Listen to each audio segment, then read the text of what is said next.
Hi everyone, this is a really brief introduction to the Pressbook system that we now have at Seneca College. So once you've created your test book and you're in the admin dashboard for that book, I just wanted to show you around the dashboard a little bit. To add content to your book, you can go under Organize. And Organize is broken up into 3 different areas. You've got front matter, which are things like introduction, acknowledgements, dedications. You've also got the main body, which is chapters and subchapters.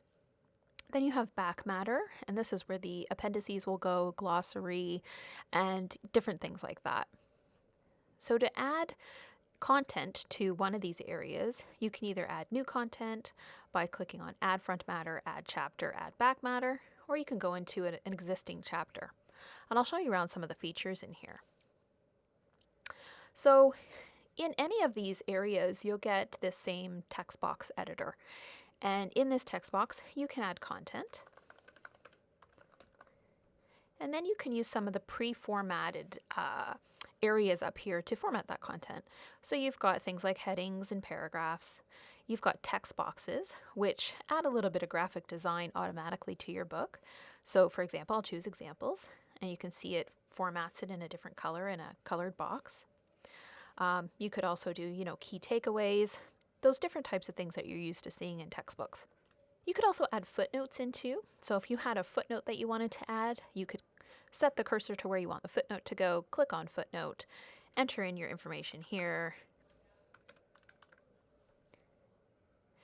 And then when you go to preview the page, it'll show you that the footnote, you've got your footnote here, and then the footnotes right down here. So you could add hyperlinked information into the footnote too to make it a bit more dynamic.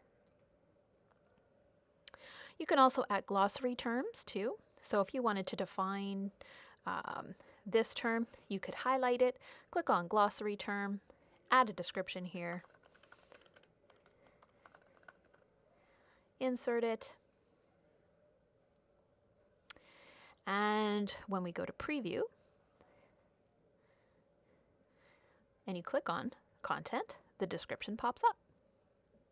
The nice thing too is that when you go back into Organize and you add the glossary to the back matter, so I go down and click Add Back Matter,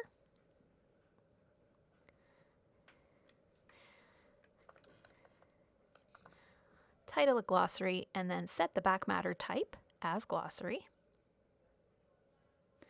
I get a note that says to display a list of glossary terms, leave this back matter's content blank. So this is great because it's going to create that glossary automatically. So whenever I add glossary terms throughout my book, it'll add it automatically to this list. So hopping past Organize now, we can go into Book Info. And this is where you can put information about the author, editors, collaborators, things like that. You can also add a cover image too. It has the dimensions here of what the image should be, and you can upload it here. You can also add a copyright license. So if this is going to be an open textbook, one of our favorite licenses for that type of thing at Seneca is the Attribution Non-Commercial License, which means that people can use your content. They're just not allowed to make money off of it by selling it outside of the college. And then hopping down to Appearance, we can choose the theme for our book. Keep in mind that McLuhan and Jacobs are both accessible themes, so McLuhan is active by default, but you can also choose Jacobs too. There's also a lot of options that you can set. This is a bit more advanced than what we'll cover in this video, so if you'd like to learn more about this, please contact the Teaching and Learning at teaching@senecacollege.ca. When your book is ready to export, we can go to Export.